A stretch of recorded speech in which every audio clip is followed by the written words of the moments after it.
আমার এবারের জন্মদিনটা একটু অন্যরকম ছিল। জন্মদিন নিয়ে কোনো প্ল্যানই ছিল না। যেহেতু আয়ানের পাপা বিজনেসের কাজে ঢাকার বাইরে ছিল, আর আয়ান পাখি একটু সিক ছিল। এইজন্য জন্মদিন নিয়ে আমাদের কোনো মাথা ব্যথাই ছিল না।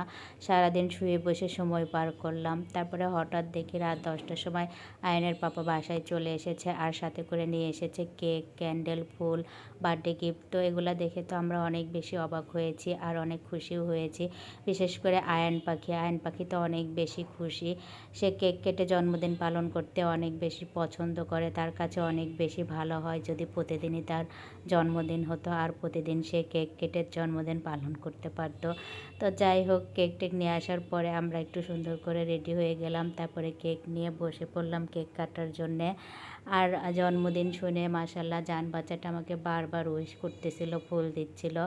আর আয়নের পাপাও এবার জন্মদিনে আমাকে একটা স্পেশাল গিফট দিয়েছে। আসলে আমার সোনার চুড়ি ছিল, কিন্তু চূড় ছিল না। তো হচ্ছে এবারের জন্মদিনে ও আমাকে একজোড়া স্বর্ণের চূড় গিফট করলো। তো আমি তো চূড় পেয়ে অনেক বেশি খুশি, যেহেতু আমার অনেক দিনের ইচ্ছে ছিল। তো পছন্দের জিনিস হাতে পেয়ে খুব আনন্দ লাগতেছিল। তো ওর পাপা বারবার বলতেছিল যে গিফটটা একটু পরে দেখো কেমন লাগে দেখি।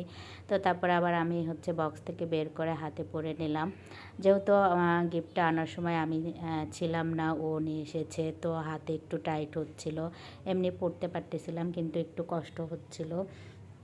তো ভাবলাম পরবর্তী সময়ে গিয়ে এক্সচেঞ্জ করে নিয়ে আসবো। এখন যেহেতু স্বর্ণের অনেক বেশি দাম, বারবার ভেঙে বানানো বা কেনা তো সম্ভব না। এক্সচেঞ্জ করে নিয়ে আসলে পরবর্তীতে আমি একটু মোটা হয়ে গেলেও পরতে পারবো।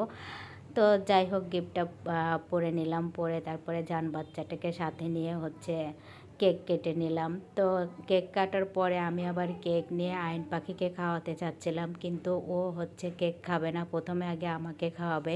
মাশাল্লাহ জান বাচ্চাটা এখন সব কিছু অনেক ভালো বোঝে।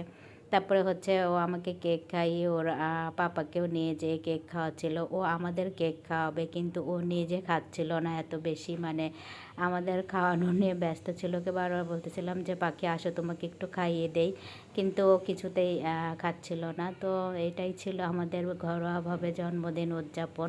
তো সবাই দোয়া করবেন আমার পরিবারের জন্যে। আল্লাহ হাফেজ।